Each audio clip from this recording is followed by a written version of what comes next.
Taylor Swift saying, "Sometimes I feel like everybody is a sexy baby and I'm a monster on the hill," is in fact both a very valid critique of the music industry and also definitely something that Ice King has said.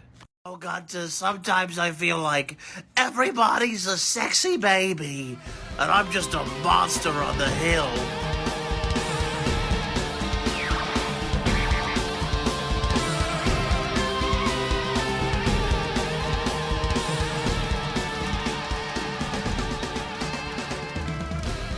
Hey, fun fans, it's We Enjoy continuing our Wolf Run here with the Howling in today's main event. We are the Mattitude Eric. I am Matt Fowler. Say hello, Eric Goldman. Hello, everyone. I feel like apologies, and I don't remember if we even said where to watch The Howling last week, and it turned out to be trickier than I expected. Not impossible, legally available, but not easy. It was very dumb. As somebody who went through an even dumber version of what you went through, Eric, earlier this evening when I watched it, which is to say, I do think we said it was on AMC Plus, which already was a dumb streaming service because it doesn't allow you to have AMC Plus if you have like a cable subscription like HBO Max does. Matt, by the way, you've said that about 5 times on this podcast. It's so dumb. Well, I'm going to say I agree. No, here's the thing. I'm going to say it every time we have to deal with, with AMC Plus, which will happen. Yes. I hope you were able to watch The Howling, or you have already seen The Howling and just can recall it from memory, or you just want to listen to us in today's main event. But yeah, it was a tricky thing, which is to say it's only available on AMC Plus through its add-on to Amazon Prime. Yes. It is. So if, like me, you went to AMC Plus and signed up for a 7-day free trial and canceled right away so you can watch The Howling, but then went to search for The Howling and found no Howling, you were a little bit bummed, to say the least. And then you had to go and do that process all over again on Amazon Prime Video, where you had to get the 7-day free trial for their AMC Plus add-on, then cancel that, and then watch The Howling. And then guess what? It was not Two Guys on Vacation. It was not. Which we ended last week by talking about how Eric's mom, Carol Goldman, rented us this when Eric and I were living in New York City in the late mid to late 80s, and rented this for us, thinking she had rented us An American Werewolf in London. Yes. And that which opened just like 5 months after this movie. In fact, 1981 had 3 wolf movies, which was Howling, An American Werewolf in London, and Wolven, which we haven't spoken about really. Well, one is a outright classic, one is very beloved, the one we're doing today, and one people don't talk about because it's kind of forgotten, but still, big year for werewolves. It was a big year for werewolves, as far as this wolf run we're doing, talking about how werewolves aren't often celebrated and are often overshadowed by vampires. 1981, peak werewolf. Yes. And also peak werewolf transformation as far as special effects go, because while An American Werewolf in London is often lauded as one of the greatest of all time, which is, you can't really argue with that, The Howling ain't no slack. You know what I mean? It ain't no slack, yeah. So anyway. By the way, I don't think I told you, Matt. I meant to tell you this when we recorded our Black Adam special episode, which you can listen to now if you are one of our Hudson Hawk Patreon subscribers. But I had dinner. I went to a movie with my lovely mother this weekend, and she asked a great question. She said, "Do you ever talk to Matt?" Did you say sometimes more than once a week? Yes, I said. She knows we have a podcast. She's gonna forget that. She's certainly not gonna listen to it. So. Oh my God. Yes. Anyway, do I talk to you? Not really. You talk at me. That's true. So but Carol told us that this movie that we were going to watch was about 2 guys on vacation. Yes. And she wasn't far off, because this is kind of like a husband and wife on a retreat. It's a retreat, yeah. And in fact, my recommendation in today's Good Thing to Enjoy is 4 Men on Vacation. So we're getting close. We're circling An American Werewolf in London here. But yeah, we watched this movie, and I don't think I've actually seen this movie since the 80s. And because all I remembered was some of the transformation bits, and that it ended with sizzling meat. and I totally forgot the rest of the plot.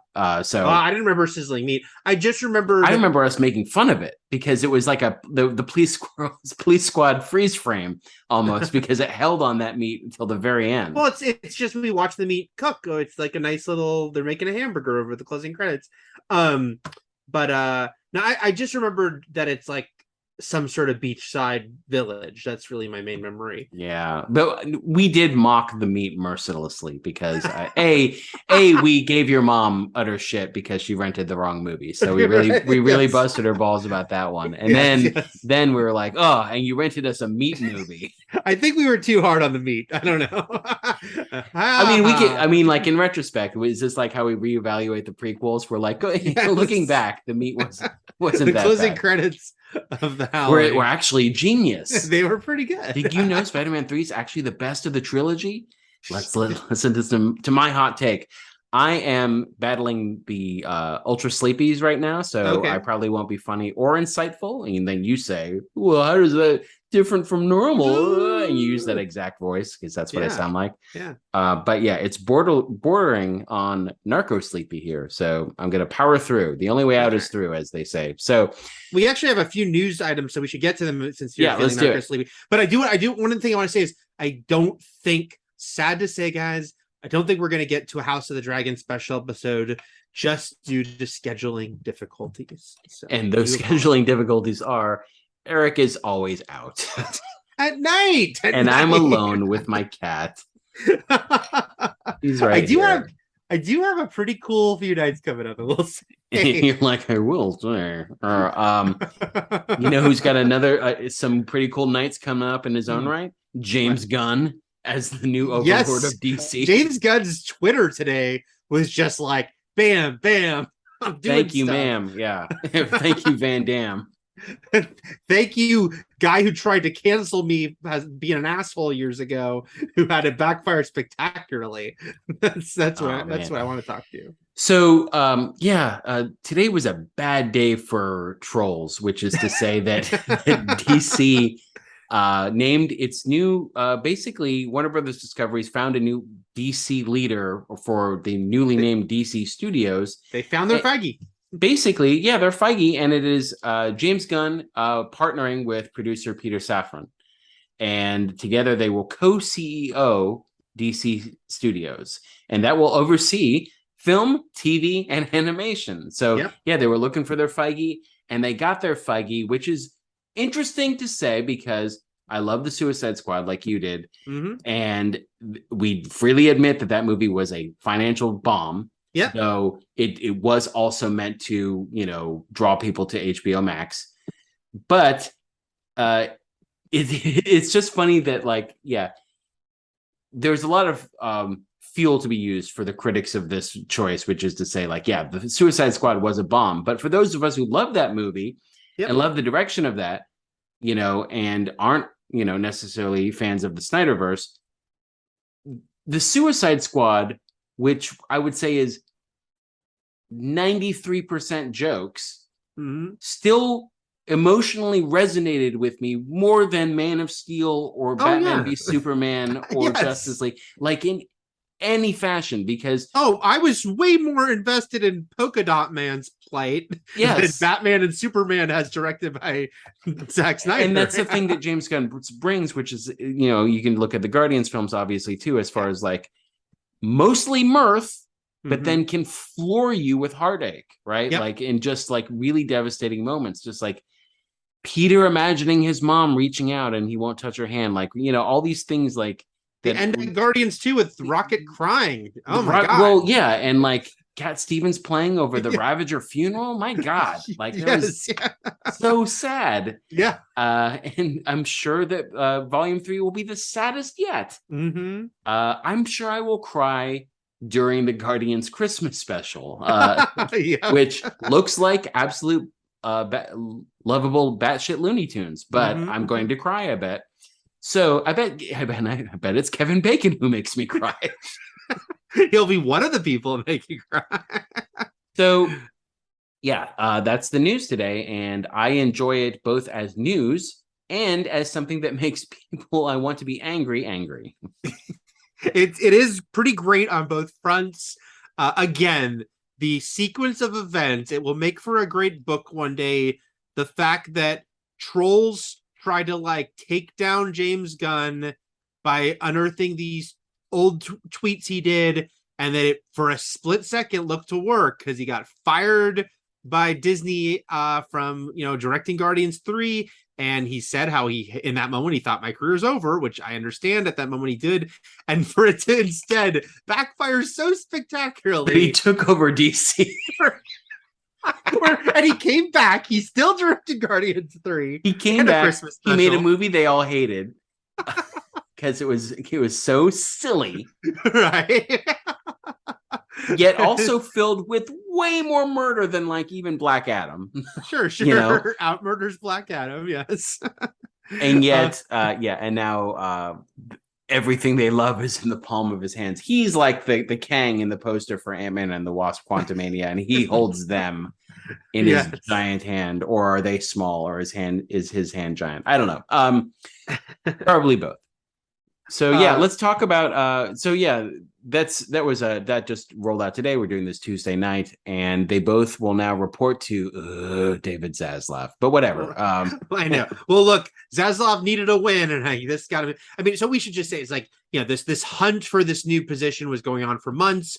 Some people came close, they didn't do it, and a lot of people said, "Well, this is kind of a thankless job at this point," because it's like, how do you set all the wrongs right with all this? And even when we talked about Black Adam, we talked about it. We've liked a lot of stuff they've done recently, including the Suicide Squad, but they've never felt cohesive. They never felt like they could go forward and you could count on them. And this is such a great way to do it. Safran, who's worked with Gunn a bunch, they produced Peacemaker together and a bunch of other things. It's like he'll be the actual corporate producing side. Gunn will be the creative side. They said that they kind of looked at Pixar as a model where filmmakers run Pixar. It was Lasseter.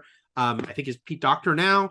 It's like that, I think this means Gunn will still direct once in a while one of these movies, but he'll also be the one creative overseeing it. He's a huge comic book fan. We know he'll go for weird, obscure stuff, but he'll also do the mainstream stuff. So that's the thing. It's like because he started with these Marvel movies, and I think he even likes DC characters more. I don't know where, like, if he chooses between the two, but he's a fan of both, to say the least, and especially the comics.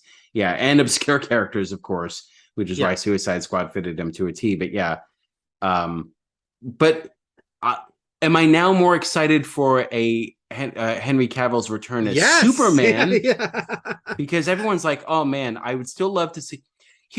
And I think this is the major consensus for like Affleck as Batman and Cavill as Superman. And it's like nobody objected to these performers. No, we just wanted them in really good movies. And so it's like, now if we can get Cavill in a good Superman movie, right? Or now if we can get, if Affleck's sticking around or whatever's happening, seeing him in an actual good Batman adventure. My God, I want to see Michael Keaton as Batman, whatever it is that they did with him.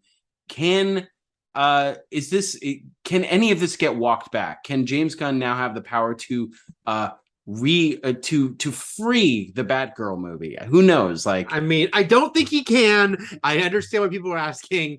That seems beyond him, just as far as why it was done for the stupid financial reasons. But who knows? I think there's a better chance that like he brings back elements and actors from that movie. But it's pretty awesome. It's exciting, and it will make for a very strange press tour for the 2 Guardians of the Galaxy projects still to be completed and released in the next 8 months or so. Well, let's bleed right into the Christmas special trailer, because that also just landed in our laps, which is, it's short because it's just a special. It seems to really focus on Mantis and Drax. Yep, they're the poster. So it seems like it's kind of a Mantis and Drax adventure, which with everyone else around. And I am curious, I don't know if you have a better reasoning in your head for this, why Star-Lord has no lines in it. Oh, I'm just wondering, like, are we completely like pushing aside Chris Pratt because he's not popular on Twitter? Or was this a situation where Pratt barely filmed scenes with other people because he didn't get vaccinated, or like, and so a lot of his scenes are sort of isolated? I don't know. First of all, I am 100% sure he got vaccinated because he had to, and there was never anything to back the Chris Pratt. I'm just what I'm looking for. This is what I'm looking for. I'm looking for a signs of life here. I'm looking for not that they CG'd him because he's dead. I'm looking for the fact that he's still funny, because I am afraid that he pulled a full Kirk Cameron. Not that of course he's doing these like super serious dramatic roles now, like where he's like, a Marine and stuff like that, where there's no levity at all. But he wasn't even really funny in the bits he was in Love and Thunder, which is to say, obviously Thor is stealing the comic thunder there per se, but like he was funny when he was in Thor. Was it with Thor in Infinity War? Mm-hmm. Like he could be funny. He wasn't funny in Love and Thunder, so I started getting suspicious. Now I'm wondering if he's going to be funny in this, and now I'm worried he won't be funny in Volume 3. I'm worried that he's like, I'm done being funny. I don't go with your conspiracy theory at all. I'm worried that he's like, what's not very Christian of me? Being funny. I don't buy into any of the stuff with how far people think Chris Pratt will be as a performer, just because it's like, if you still like, I don't know, like I don't think it's any of that is real. I'm just saying the last time I saw him be funny was Volume 2, and that was a while ago. Because Infinity War was after that. Okay, Infinity War.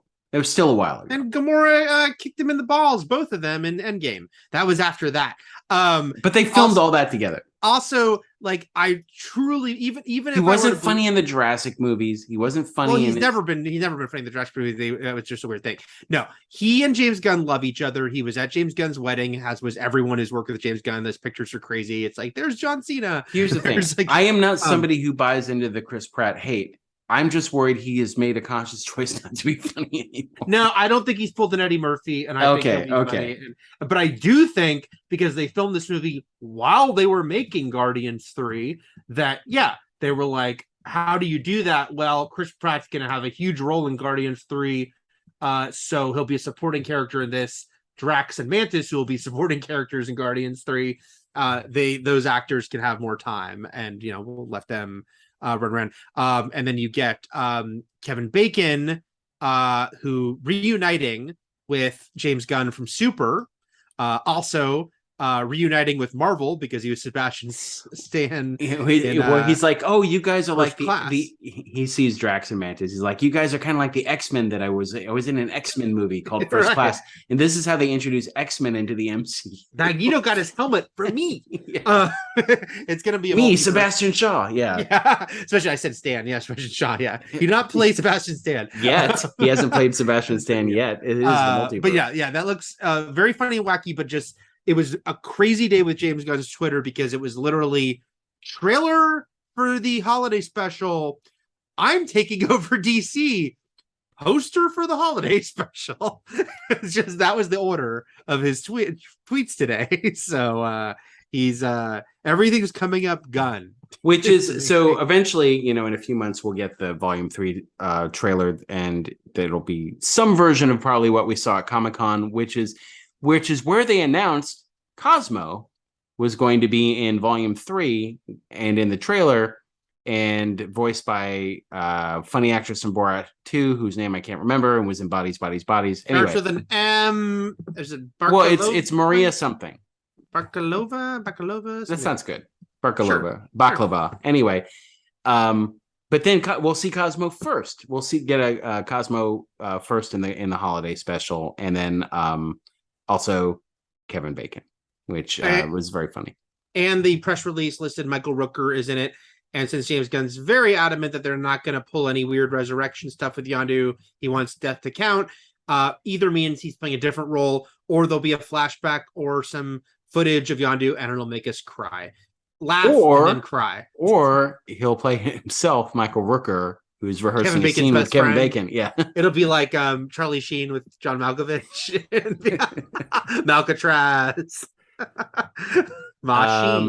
Well, let's talk about the since we're on trailers here, let's talk about Ant-Man and the Maria Wasp. Bakalova. Yeah, we were pretty close. Yeah, that's fine. Do the Bakalova, and then Ant-Man and the Wasp: Quantumania was yesterday. Yeah, and it was, you said it was close-ish to the trailer you saw at D23 because it was different from the one that we both saw at San Diego Comic-Con. right. Because there were two different convention-only trailers in recent months for this. And Matt and I watched the one at Comic-Con together, and then there was a different one at D23. This was essentially the D23 one with, some tweaks, some differences, but the meat of it was the D23 one. What was missing from this one, from just the one I saw at Comic-Con, was they lightened it up a bit as far as like the action in the quantum realm, because that the trailer I saw made it seem like this was going to be start light and end dark. There was a lot of imagery that made it seem like bad things were happening all around. And it's something that you could also assume, since Feige said that this kicks off like the multiverse saga. So it feels like, and we know it's aiming towards a movie called Avengers: The Kang Dynasty. So, yeah. So anyway, and then obviously the final line that Kang had, which was much better than the one that they went with, which is him just calling him Ant-Man, which was basically a tease about how many Avengers he's killed. And then MODOK, which, not to spoil things because this was all over Twitter when people were reporting on what was seen, they held back on MODOK, which so makes me wonder. I think there's some speculation now. Obviously, the easiest answer is it's Kang. Kang is the big threat that Janet's worried about down in the quantum realm. But could it be MODOK? Could it be something else? Could Kang be a different type of character who comes in to help, and then everything goes awry? Who knows? But yeah, the trailer is great, and I love the use of "Goodbye Yellow Brick Road" by Elton John. Another Marvel song trailer win, I think. Yeah. Actually, I like this trailer quite a bit. I think one thing a lot of people talked about is it really visually looks cool. And especially recently, where Marvel's been getting some knocks for special effects not looking as great as they could. The quantum realm looks very cool. Visually, it looks, very striking. But it is funny that because the trailer D23, which again was sort of this one, but also ended with the scene of him saying, "I'm Ant-Man, I'm an Avenger," and then Kang saying, "An Avenger, have I killed you before?" Except then the D23 version kept going. It showed that exchange, but it showed him then sort of saying to Scott, "You're gonna help me," and we see that he's got Cassie as his prisoner, and it went further into dark stuff. So it is funny that they held back that from this trailer. I'm saying that, yeah. It's also interesting to see Ant-Man, who you could argue had, especially the second movie, had 2 movies with maybe the lowest stakes MCU-wise, especially the second one, which was way more of a caper. And I saw some people remark about how big this movie feels like, too big of a jump for Ant-Man, when the second movie's stakes weren't the crime element. They were the whole crux of that movie was going into the quantum realm and bringing back Janet. That way, so the driving force of that movie was more of an emotional one than a MacGuffin one, I've got a device thing. Yeah. So I feel like it's a natural sort of progression because you hint at the quantum realm in the first movie, you then explore the quantum realm and find Janet in the second movie. You use the quantum realm in the Avengers movies to time travel, etc. But then now you fully go into it.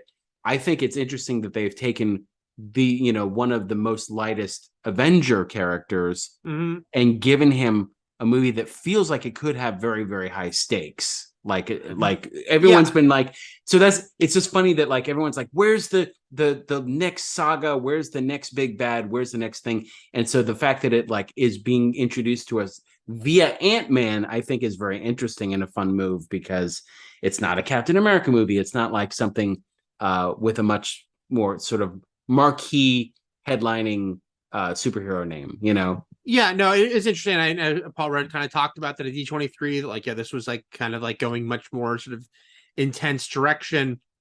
But I think it does track, first of all, because obviously Ant-Man, his role in Endgame where even though he was used comically, it's like he was part of such an important story. And of course, he went through like his own stuff in that, as far as like he had a really poignant moment with Cassie when finding out if she was still there and all that. But also, you just have to think that at this point in the MCU, there's also just the fact that you're mentioning, like, it's like, well, Captain America, there's a new Captain America, but Steve Rogers is gone and Iron Man's gone, and Thor is sort of so in the Taikaverse that now Ant-Man is like one of the few characters that is hitting a third movie at this point. Doctor Strange isn't yet. So it's like, okay, this is his third movie, and now he's been around long enough that it's like, okay, now he gets a much bigger movie that is literally going to kind of, even though Loki did it a little bit, this is going to fully introduce kind of the next major villain, for the entire it's funny because Thor now has 4, and I don't know if anyone else will quite get to that. Unless you count Armor Wars as Iron Man 4, but I mean, like, but as far as like there is going to be a 4th Captain America movie, but it's like with Thor Rogers. has the same actor, yeah. So once you get to 3 movies, though, it is sort of like the SNL 5-timers club, where it's like you made it, baby, right? And you get the robe, and Paul Simon comes out, and it's a good time. Okay, very quickly now, leading into our final news story, we already reported that there was going to be another Saw movie. But now for Saw X, which isn't the official title, is it? No, it's been rumored, but it's not. I want it to be, but it has not been. I mean, it's right there. Tobin Bell, actor who played Jigsaw, is coming back. I hope in a Crypt Keeper role. I don't know. Like, I hope he just like opens the movie and he's like, "Hello, kiddies," and then he like tells a Saw tale.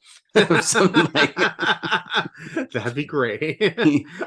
and he's just also like really into wordplay now and just full of puns. It's like, I hated to clamp down on that or something, anyway. It's just notable they're announcing it, because in Jigsaw, the 8th one, it was a surprise. We didn't know if it was gonna like loop back the way it was. And pseudo spoilers for Jigsaw. This is a movie where he died in the 3rd movie. He died in the 3rd movie. Movie. For a split second in Jigsaw, you're meant to think, "Oh my God, did they resurrect him?" No, and then a second later you realize, no, they didn't. They're doing one of their other tricks again, the time trick. Yeah. And then the 9th one, Spiral, he wasn't in at all. So they've been so adamant in all the press releases, like giving it's very Dwayne Johnson, like, we're going to give the fans what they want. And so I think that's why they're announcing him so early. That's like, don't worry, he's in this in some way. Also notable that he'll pass Robert Englund now, who they both had done 8 as their respective horror killers. He will now be at hitting 9, Tobin Bell. But it is funny, there's no supernatural side to Saw. He died in the 3rd movie. He died. Nobody's remade Saw yet. Someone else has played Freddy Krueger, but no one else has played Jigsaw as of yet. So, Matt, the fact that they keep saying that they're like going to give the fans what they want, I hope it's so convoluted to get back to like the canon. I hope it is like nothing but like the Easter eggiest Easter eggs and random characters and every apprentice Amanda's and daughter. everything. I hope it like everything is a flashback within a flashback. Everyone's connected to someone. There's a bunch of returning. Because honestly, as fans, that's what we want. So that's what we want. Bring back the son, Wahlberg's son from Saw 2. Just like, they just need to give us everything we want. And that includes Tobin Bell bookending the movie with like an intro and an outro and just being like treating it like it's Saw Tales. Saw you later. See, I love it. There you go. Write all this down. Okay. Yes. We got one write-in from a reader this week. Oh, we're not doing the not a reader. We're not doing the I didn't see you put that there. I didn't see you combined the 2 trailers. I did. Why don't you I said a reader, like we deal with fucking readers. A listener wrote in, but we'll get to that after Eric explains what this new story, Lindelof Star Wars movie, means. I mean, I can kind of assume just based by the words involved, but go ahead. David Lindelof is writing a new Star Wars movie. And it's one of those things where it kind of leaked through the trades because they noted that it's like there's been so many press releases for Star Wars movies that haven't happened that it's a little embarrassing. And so it sounds like this one they were trying to keep a little quiet, but eventually these things leak. So there's been no press release yet, but there's been a couple news stories about it, including one from THR that got a little more of the facts about it, which is Lindelof co-writing with who's the other writer here? Justin Britt Gibson, who worked on The Strain and the Stars Show The Counterpart. They're writing it together, and that they have a director attached, which is Charmin Obaid Chinoy, who is one of the directors of Miss Marvel. There was a writer's room initially to sort of like collaborate on ideas. That happens a lot with big movies now. It was one of the writers of The Leftovers was involved in that.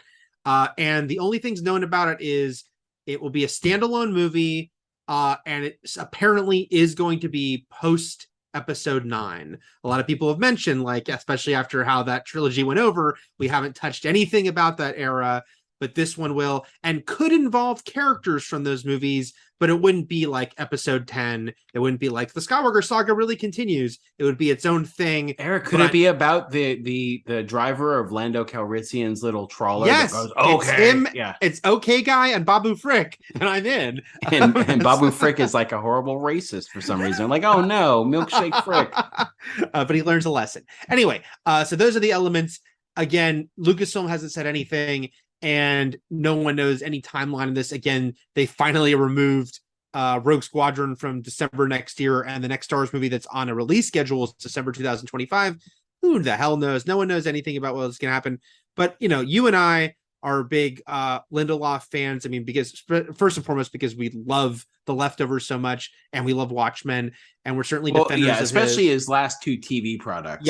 Yes. Were like some of the best television ever. So yeah. And he'll forever be divisive. People will say, first of all, Lost will be divisive forever. And then people will be like, oh, his Star Trek movies that he had worked on sucked. And Prometheus sucked, which I liked. But there's a lot of things that make him divisive forever. But I'm a big fan of the guy. And so I'm hopeful and excited, but I also know better than to get my hopes up too much because. But I mean, is it fair to say that we enjoy his TV product more than his movie product? Sure. Yeah. So there you go. So this movie will suck anyway. Because the TV product is when he's not going to be has studio interference, right? Right. But we'll see. Let's hope it happens and it's great. He's a good guy, and I enjoy his creative output quite a bit. Mm-hmm. Okay. A listener wrote in, and here's one thing. First of all, thank you everyone who is a patron over on our Patreon page, and you can get there by going to patreon.com/we enjoy. Now, I've been saying for I will just probably say a year now that I've been saying go to We Enjoy Podcast, but it's actually We Enjoy. I'm sure people have found it. It's fine. But I've been going by our Twitter handle, which is at We Enjoy Podcast. But for Patreon, it's just We Enjoy. And you can message us there, as well as if you're of the Hudson Hawk tier, you can, if you're catching the Hawk, we are just rolling them out like no one's business, except for House of the Dragon, which we don't have time for. So we did Halloween Ends. We just did Black Adam, and we have She-Hulk, we have Avatar, we have so Werewolf many by fun Night. things. Werewolf by Night as well, which is sort of even though it's not for you can only get it if you're a Hudson Hawk, it's still considered part of this werewolf run that we're on right now. It helped inspire this run, yeah. I did. It's like, hey, let's do werewolves, and then we're like, all right, okay. So Scott writes in on Patreon. This is also horror related. Hey, Matt and Eric, curious to get your thoughts on Terrifier 2. And Damien Leone. Have either of you seen it yet? I watched a short clip that leaked online, and the violence was so ludicrous and over the top that I ended up actually laughing. This is much different from people online passing out and using barf bags in theaters, as reported by the New York Post. What is the most grossed out you have ever been at a horror movie, and does vomiting beat shitting your pants with your mouth wide open? And that's an Avatar reference. Okay. I didn't know about Terrifier until Terrifier 2. I didn't know that this was a thing. I'm a horror fan, but I am not a buff. I believe there are levels, right? There's fan, aficionado, buff. I think that's how the mountain climbs. But yeah, I know there's a clown, and I know it's really gross, and I applaud any movie that makes people fall down in their own bar for whatever it was that they were doing, or passing out or fainting. Anything that makes people do the things that old horror movie trailers promised they would do. Right. You will have a cardiac event. You will go insane. There will be a paramedics waiting outside the ambulances theater. will need to be called to the theater. So it's either you will die or you'll go mad. That was the other thing. You'll go insane and also start killing people yourself. These were promises made by old trailers, like from the 50s on. So yeah, threats, but they were great. Yeah. Yeah. And but yeah, I haven't seen a clip. Or what do you know about the Terrifier franchise? Not much more than you do. I just know that it's been very profitable because it cost $250,000 and it's made over $5 million. So it's in a year that's been really, really proven why horror is always a good. Nothing's a surefire, Right, but a really good safe bet at the box office. Yep. You cut out, so Okay. I was worried for a second. Oh no, it's probably because I was tugging on my. Don't tug on things. Stop it. And now you're freezing up. Whatever's happening over there, I don't like it. Making over $5 million, and yet it's still a huge success.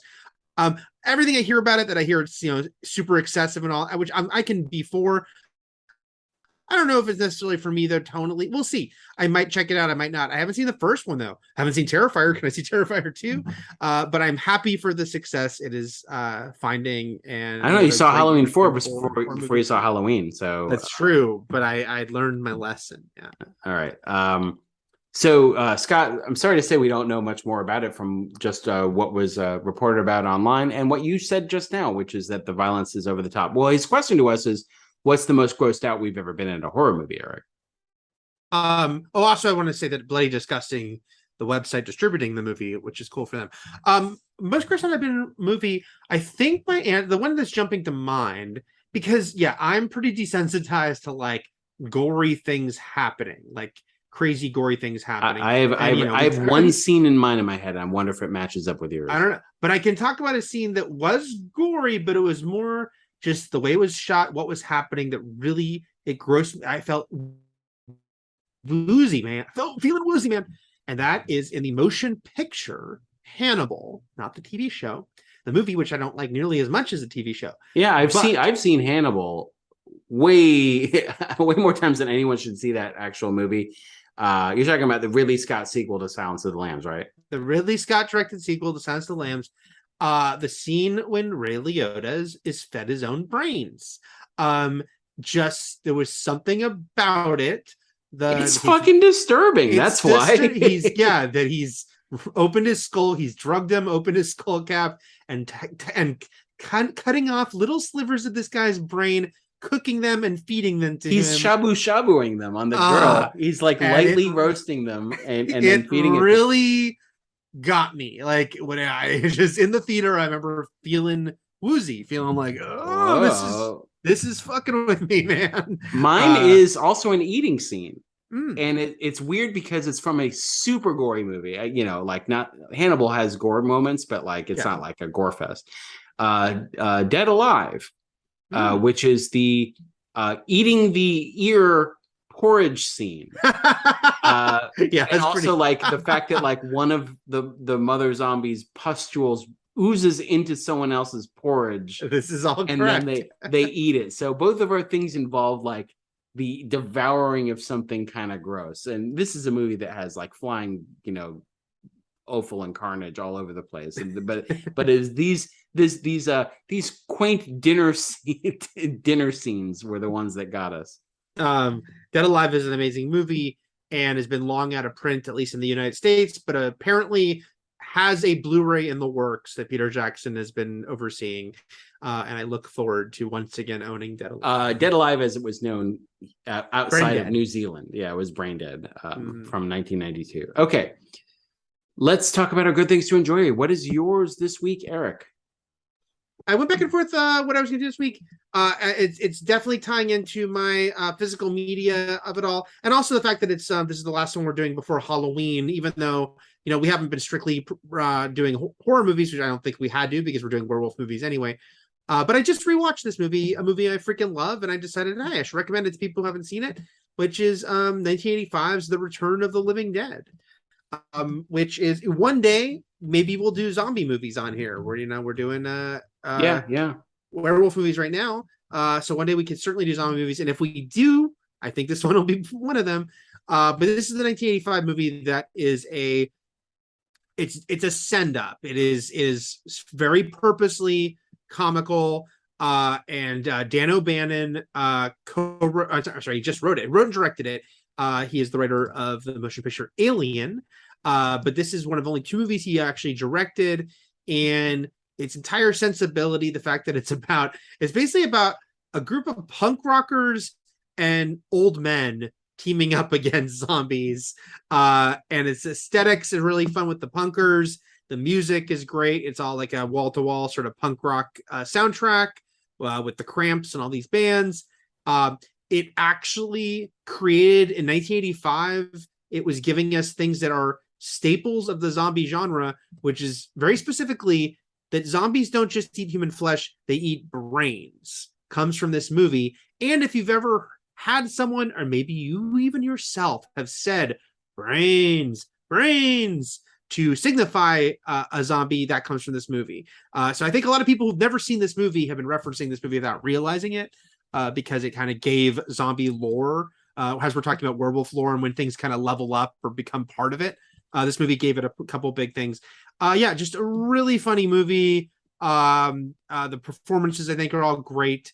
Like I said, Physical Media Corner, I did get the new 4K from Screen Factory, which looks great, has no new special features, but I dug into some of the old ones that are on it. There's a million special features. They just weren't created for this release. There could be other ones. There's like a 2-hour documentary on it, and it's really good because everyone is pretty dishy and is like, oh, no one liked this one actress while they talk to that actress.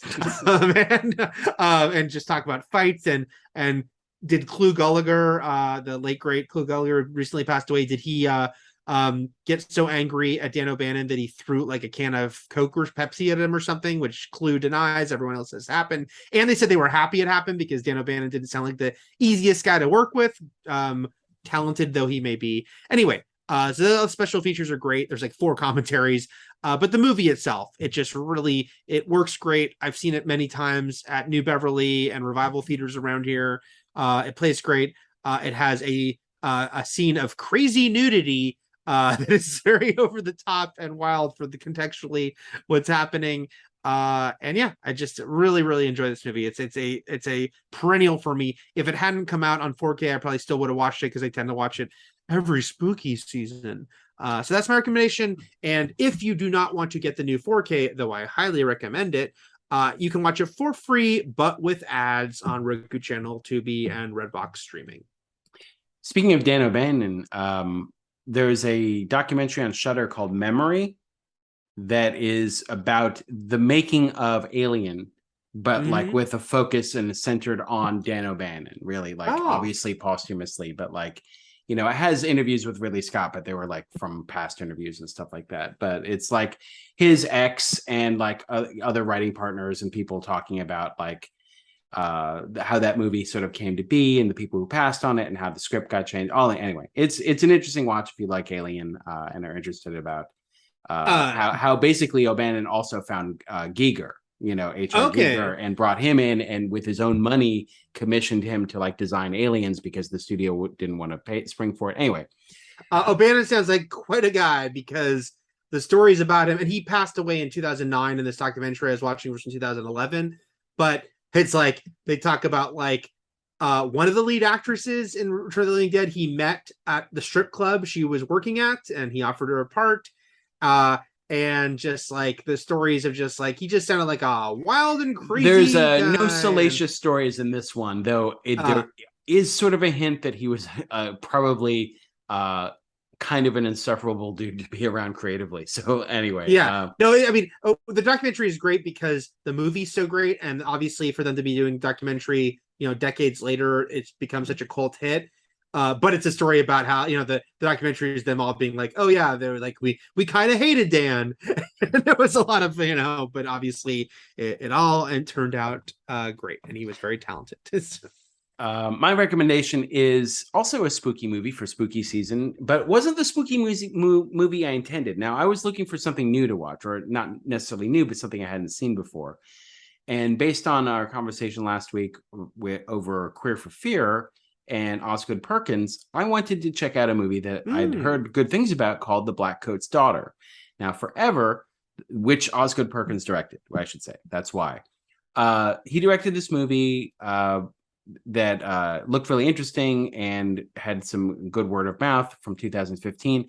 And Forever, it was on Netflix. And guess what was not on Netflix when I wanted to watch it? The Black Coat's Daughter. So it was now off Netflix, and it was on it's only on Showtime apps, and I don't have time to fuck around with any of that. So I had to figure out how to watch that movie at some point. So instead, I watched another movie that I knew was on Netflix, that I'd also heard interesting things about. And also, since we're on sort of a David Bruckner kick these days with Hellraiser, and also last year you recommending The Night House, I watched The Ritual, which is a David Bruckner movie, and I very much enjoyed it. Now, it's very much like a lot of other movies you've probably seen. I'm not saying it breaks any mold here, but I think it's still really effective in the new elevated genre of people just coming out of a huge trauma, going into something even more horrific, which is like, you could talk about Midsommar or even The Descent, where it's like somebody fresh off of something awful happening, going into what they think is going to be a fun excursion,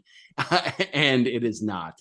So those two movies sort of like blueprint this one. Well, Midsommar came after anyway, because The Ritual is from 2017, and it is four guys on vacation in the Scandinavian wilderness on basically in northern Sweden on a very famous trail path doing a hike. And they make the mistake of going through the wrong woods and getting stalked by spooky things and awful things. And so there's a little Blair Witch going on. It's a little bit of a monster movie. I think it's really effective, especially the chemistry between the four guys. There's no huge stars in the movie. Rafe Spall is in it, who was in Prometheus, Eric, which you brought up earlier, who was also in what else was Rafe Spall in? Fallen Kingdom. That was one of our main events, Jurassic World Fallen Kingdom. And then it also has the only other sort of known person is Robert James Collier, who was Barrow, Thomas Barrow on Downton Abbey, for any of you Downton heads out there. And yeah, so they go into the woods, and it is a bad time for everyone. And it is called The Ritual, and it's a survival movie. It is a monster movie. It's a sort of a supernatural psychological movie. And most of all, it's a bro movie, Eric. So anyway, I recommend The Ritual if you're looking for something off the beaten trail to watch before Halloween. I would like to check that out, so I shall. Okay. And I still do want to watch The Black Coat's Daughter at some point. Yes, and I will find a way. But let's get into The Wolves. The Wolves. We are jumping 20 years ahead from The Curse of the Werewolf to The Howling in 1981. We should mention next week. And sticking with 1981, we will not be jumping 20 years ahead for next week's main event, because we are doing An American Werewolf in Paris, which is more easily watched. In Paris. Oh my god, the good one. Fine, yeah. I'm skipping over the old one and doing the cool new one with the Bush song and the CGI and the Julie Bowen. American Werewolf in London. Yes. So first of all, I prefaced all of this by saying I'm very tired, and the way I wrote it here, you wrote it correctly. No, but Prime Video, the P is right there, and so I skipped a word and I went to a P, and that's all that happened. But then I can see, I should explain to everyone, we're looking at the same Google Doc. So after he said American Werewolf in Paris, he deleted London like he had it incorrect, but he just retyped London. That's just because I was fingerboard. I was tactile restless, and I just needed to do something. Look, I'm doing it again. He is. Yes. He's just gonna keep obsessively deleting and retyping London. Anyway, American Werewolf in London, directed by John Landis. It will be next week's main event, which you can watch on Amazon Prime Video as well. Or if you don't have that, you could just rent it somewhere. Unlike The Howling, this one you could rent. Did you know, Eric, that you can't get AMC Plus if you have a cable subscription? I had not heard about that. Okay. The Howling. Good movie. Two guys not on vacation, but still a good movie nonetheless. A movie, and I don't know, I can't remember what I brought up on this podcast. Obviously, we always have this conversation, but in the 80s, and I think I only talked about this with regards to vampires, but it sort of stands for a lot of movies. By the time we got to the 80s and out of the Hammer film era, we became more self-aware with the horror movies in which the protagonists of horror movies in the 80s, when dealing with vampires and werewolves and other universal monsters, would acknowledge them having seen the old movies. And in this case, they actually watch the Wolfman in The Howling. Like, characters are watching that 40 movie. years old at this point. So, Yeah, it's not the oldest movie in the world like it sounds like to us now. But yeah, it is as old to those people as The Howling is to us. Yes, that's a sobering thought. Yes. Yeah, so anyway, not the Wolfman being 80 years old, but yeah, The Howling now being as old as the Wolfman was when this movie came out. Yeah, but yeah, did you stick through all the way to the end of the sizzling meat era? Yeah, where there's a post-credit scene that's just the TV playing a scene from the Wolfman. It's just the Romani woman like giving him a warning about being a wolf from that movie. Wow. Yes, I did. I don't think we stuck through the meat when we originally saw it. I think we were too busy mocking the meat. Yeah, just mocking the meat. Okay, Joe Dante. Joe Dante, most known for Gremlins, and then getting to direct basically a takedown of his own movie with Gremlins 2, The New Batch, which is really funny. Directed some of the most interesting, kind of under the radar, under the radar is the wrong term, but like The Howling, sort of, overshadowed by An American Werewolf in London sometimes. The Burbs is sort of polarizing, but I think it's gained appreciation in it has years. Yeah. But yeah, so he has a dark humor to him that obviously Gremlins sort of like shined a huge spotlight on. And it's present a little bit in The Howling, especially the ending, which felt like very Joe Dante, but also very John Carpenter, by the way. Like if we're talking like the end of They Live or something like that, like that he, and so he's done like other sci-fi like adventures like Explorers and Inner Space, but he got his start in horror. Piranha, which I've never seen, Eric. I've never seen either Piranha movie. The James Cameron directed Piranha 2. I saw the remake, I should say, but I haven't seen yeah, so both this and so that was Piranha was written by John Sayles, by the way, who became a very acclaimed indie screenwriter and co-wrote this movie, and then came in to punch up or co-write this movie after it was a little too serious. And so it's just interesting. The Howling, Joe Dante, isn't like only horror, but like some of his biggest successes came from horror. And this movie also stars Scream Queen Dee Wallace, or as we knew her back in the day, Dee Wallace Stone, who third movie of hers we're doing on this podcast this year. It's a very Dee Wallace year, and we enjoyed. She ruled the early 80s, and and E.T. is the outlier because E.T. was the biggest hit ever when it came out. But yeah, she was mostly known for horror movies. So E.T., by virtue of not being a horror movie, was unusual for her career because everything else she's famous for is horror. So basically, and why was she known as Dee Wallace Stone? Because of actor Christopher Stone, who she co-starred in this movie, who she was married to at the time. Played her husband, her real husband played her fake husband in this movie. Well, didn't they meet making this movie? I thought they met. Maybe. I guess I think they met making this movie. So maybe I know they met in 1980, but that would have been when they were making this movie. So perhaps. So he plays Bill Neal, the ex-football college football star turned health club owner, vegetarian. Vegetarian. And then we've got Patrick McNee, the original John Steed from TV's The Avengers, Yep. who Ray Fiennes played in the movie version of The Avengers and was in the Bond film A View to a Kill, a very famous British actor, as Dr. George Wagner.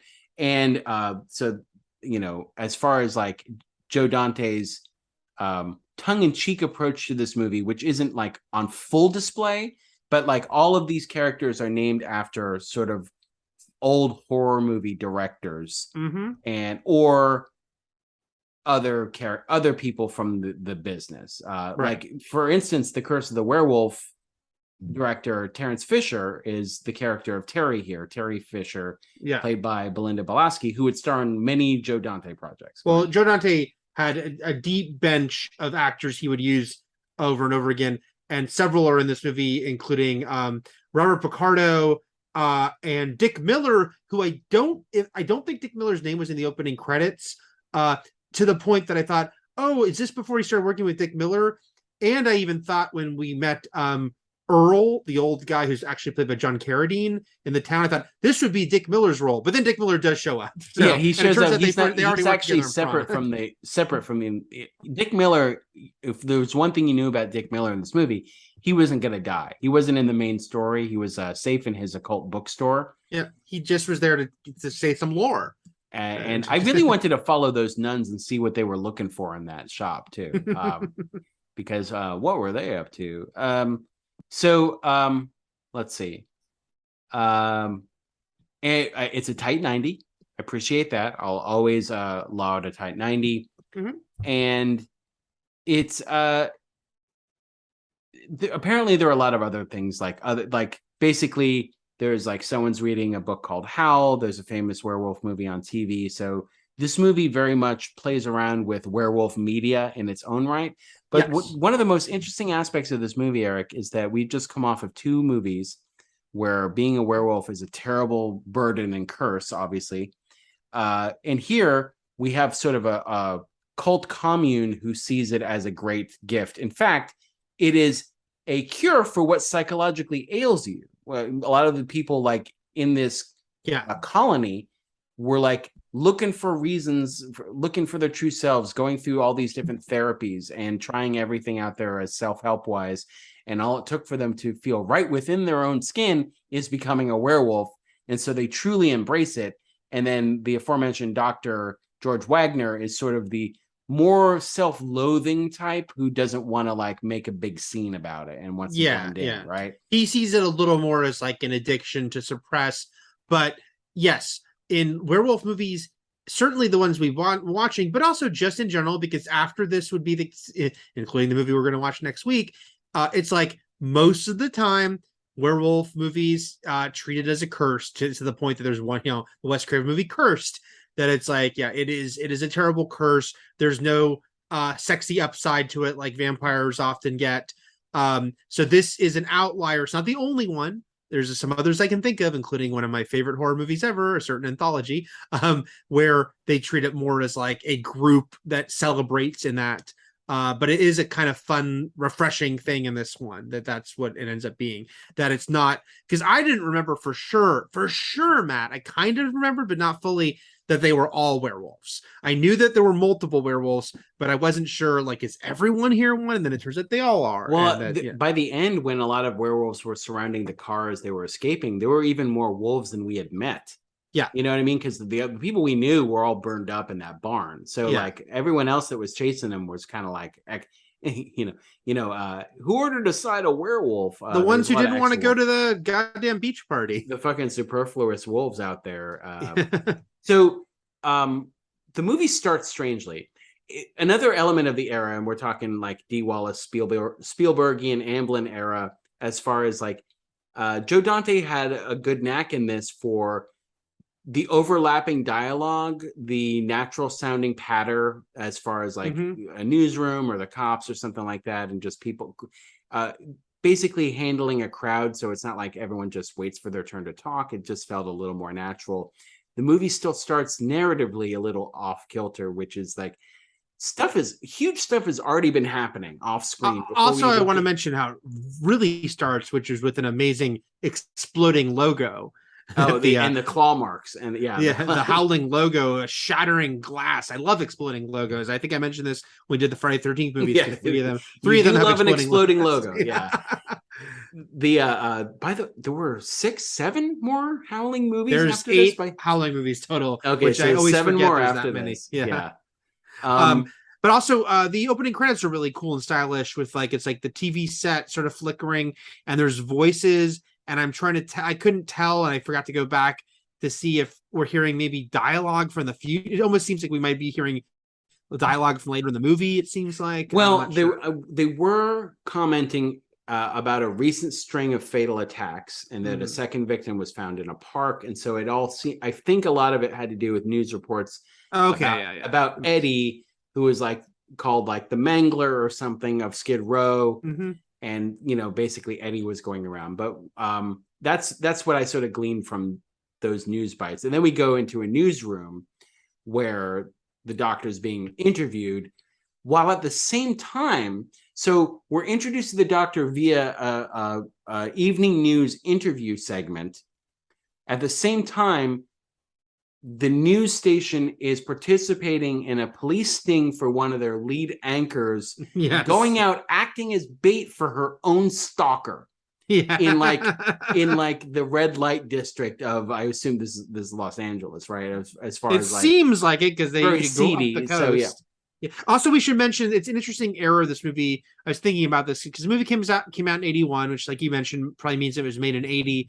So you still have, this doesn't quite feel like we think of an 80s movie. It still has a lot of that seediness of a late 70s movie that bled into the very early 80s. But by 82, 83, we start to get more of an Amblin feel or more of the 80s movies. But this one has especially these opening parts in the dirty, scuzzy red light district of the city, which I was also thinking, Matt, about how funny it is that it's yes, I understand that there are still some, sex shops out there. Obviously, there's still prostitutes out there, but sex shops are still out there a little bit.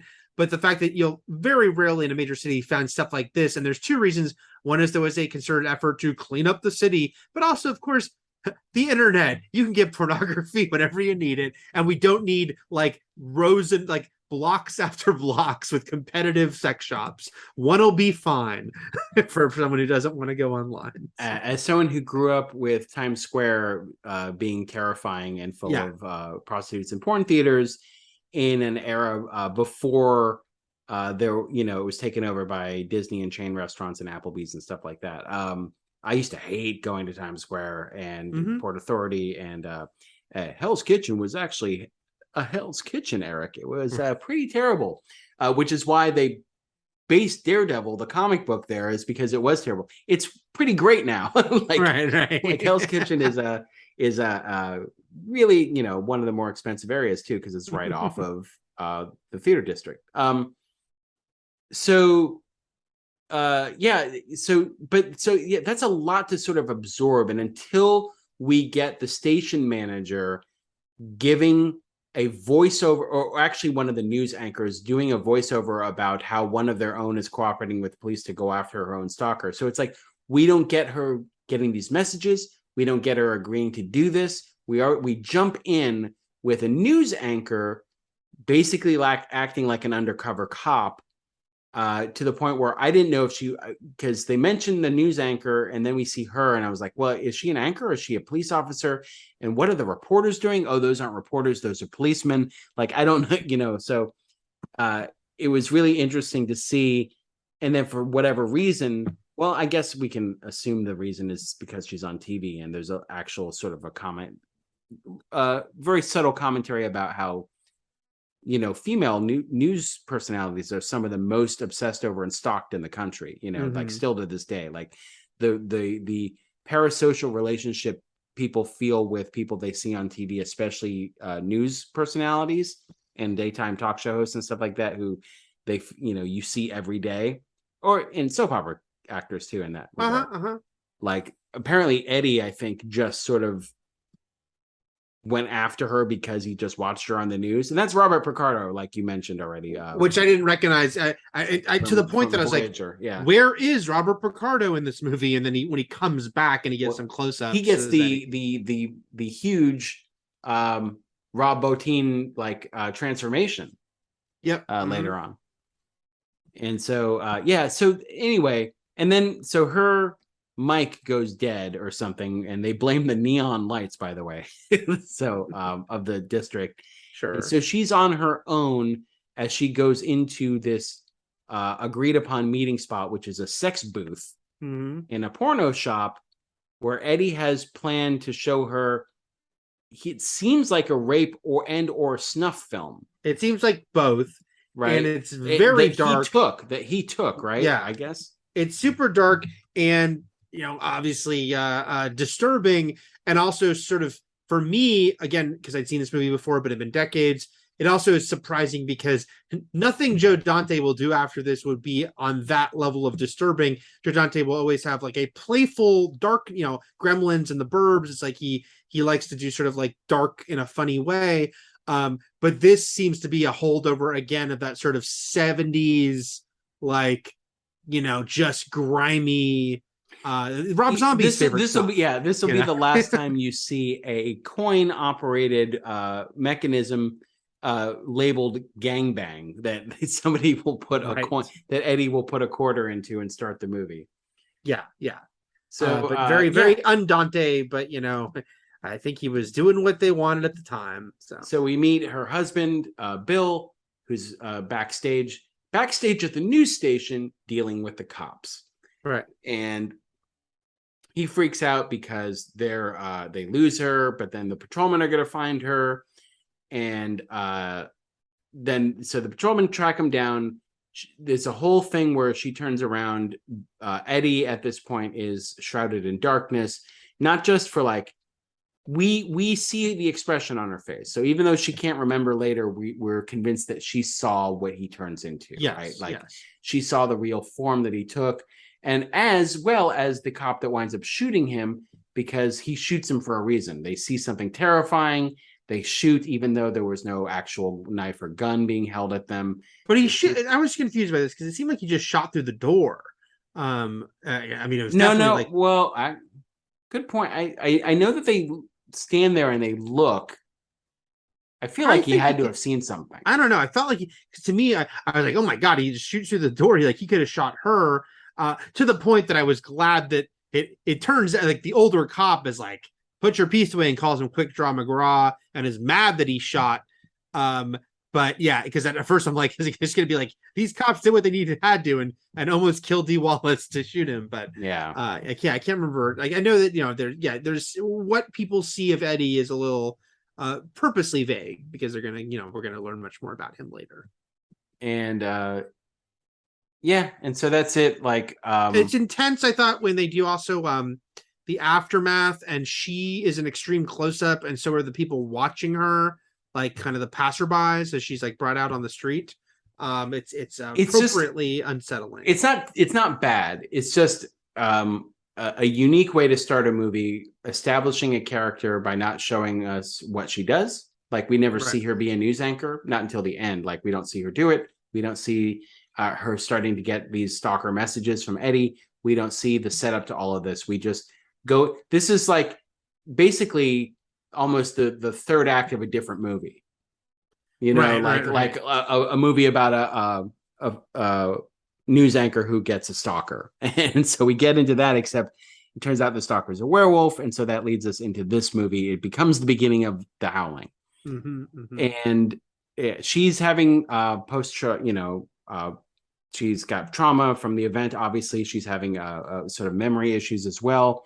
And this is the interesting element where the doctor, I don't know what his relationship is with the news station. Because I thought he was like working for them based on what we saw, but then it seems like maybe not. Like, because when I wasn't sure if we'd learn their names later, Terry and Christopher start following up on all this stuff.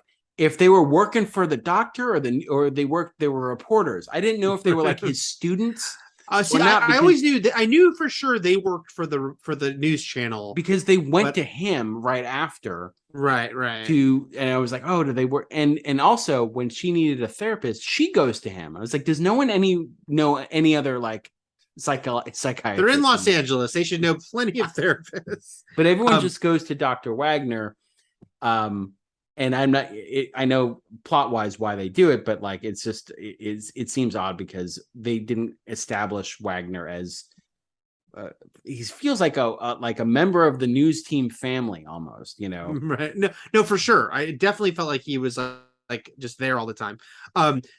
We at this point I'll mention throw in a couple of other cast members of note, which is say Kevin McCarthy plays the super asshole GM, the one who's maybe she's pregnant and he messes up the Japanese anchor's name and he looks at himself and says, now there's a pro watching himself on TV. That's Kevin McCarthy, who is most notable as the star of the original Invasion of the Body Snatchers, a movie that Joe Dante absolutely loved and would use footage of in Gremlins. So, Joe Dante, obviously, the 80s are such a time of like the first like wave of like film geek filmmakers. And so, Dante's one of those people who's like putting in people he grew up with and loved. well, and this is the thing. This is what Rob Zombie did for his movies. He just put in a lot of genre actors, including that you grew Dee up Wallace. with. Yes, including Dee Wallace, yeah. that you grew up with, and then also name your characters after said directors or actors of the past. So, and then the fact that Dennis Dugan, who plays Chris, has had a very successful directing career, directing critically lambasted, Raspberry-winning Adam Sandler movies. Yeah, Adam Sandler movie. Problem Child was his debut, but then he went on to direct a shitload of Adam Sandler movies. He was just like the resident Happy Madison director. He directed the entire Grown Up saga, Jack and Jill, You Don't Mess with the Zohan, and many others. I'm One sad of the to very see first things I did for IGN as a full-time staff member, Matt, was go to Arizona for the junket for The Benchwarmers, directed by Dennis Dugan. I'm sad that he didn't follow Sandler to Netflix. I know he hasn't because done he hasn't done anything since 2013. He's like theatrical only, Adam. He's like, Dennis Dugan he's like, needs to be seen on the big He's screen. like, when people think of cinema, I want people to think of two names: Dennis Dugan and Christopher Nolan. Big screen only. That's right. In fact, parts of Grown Ups 2 was shot on IMAX cameras. They did do a Mank type movie about him. And so okay. She is having trouble just coping. She's having nightmares. She's, and she doesn't want to have sex with her husband. She's just not ready for that yet. In two instances, and she brings up the fact that they're out of sync because they want different things at different times. Later in the movie, when she wants to have sex and he doesn't want to do it, both of them, once they say no, they like roll over and turn their back. I to their know. like, I know. It's like such a like fine then. Like, he's because they kind of say it's okay, but then they kind of like give you the cold shoulder, and you're kind of like, oh, geez, all right. They're both kind of shitty about it, yes. So the Chris, played by Dennis Dugan, and Terry, who are we'd learn pretty soon are an actual couple on screen in the story. But also, they what they're doing seems legally dubious because they like go to Eddie's apartment and like they. Well, he's dead. But I just feel like they're acting like cops, like a lot of what they're doing. Should the cops have been there to investigate? They should. They should, because they weren't. We've got the vigilante Chris team and of Chris and Terry. Terry, who basically goes and they find this killer's lair of drawings, which look like, at first I thought they were police sketch artists drawings, but they're actually Eddie's drawings, and then like a lot of newspaper clippings, and a lot of his drawings his are work, straight up his murder werewolf. work. But a lot of the yeah, they are. yeah. He's doing self portraits or other werewolves from the colony. I don't know. It's a mix, but they're also like wolves in mid transition. They're like the wolf when you kind of look like a vampire, but just hairier, not like the full like wolf face with the big snoot and stuff. Right. And then there's a jump scare with a dog, but yeah, then they go talk to the professor, And the professor is echoing a lot of kind of what was said in The Wolfman. In fact, even later on, there's someone, when Dee Wallace's character, Karen, is walking, she hears like a tape of the professor, Dr. Wagner, playing, basically talking about lycanthropy, and is saying a lot of the things that they were said in The Wolfman about how it's a mental condition, and like people people become obsessed with the beast within and the duality within us all of the sophisticated and the primitive and all that stuff. Do you know, Eric, if lycanthropy is an actual medical malady, like a mental condition, or if it's a mental malady that has been created for the werewolf movie? I couldn't answer that. I mean, Are there I people always out there, assumed is it it was based made on up. an actual delusion of thinking you're a wolf? Is that a real thing, or did werewolf movies invent that too? I don't know. I would assume werewolf movies invented it, but in this crazy world, Matt, who's to say? Maybe. Who is to say? Not me. Books. Eddie the Mangler. So then basically Karen returns to work, and they're all set to have her come back. They're expecting huge ratings because of what she went down in basically the successful takedown of her stalker. And she's going to sort of do an editorial, a tell all, or just actually, on her news show. And then she freezes up. She is in no condition to continue work because she is still Her haunted. boss is not cool about it. He's not cool at all. And but you know what? It's a boon for that other chick because she's going to get Karen's job. And whoever the Japanese woman is, who's brought up later in the colony too, because it's mentioned that Karen is only someone's second favorite news anchor. But she says, "What's the Oriental girl?" I'm like, wouldn't you remember your favorite girl's name because you remembered Karen's name? No, because it's a Japanese name, so it's crazy, Eric. Okay. There's no way to possibly remember that. All they know is it's their favorite. They don't remember her name. Yeah, her. Right. And then we meet. So because of her freezing up at work, she goes to see the doctor, and the doctor recommends going for a couple weeks to the colony to just do group therapy and meditation and getting very some away low time. Key, he says. Very low key. It's sort of it's actually, it's people who don't live in California don't know sort of the dichotomies of California as far as like LA being its own thing, and even within LA there are pockets, and then going outside into the desert cities and into Riverside.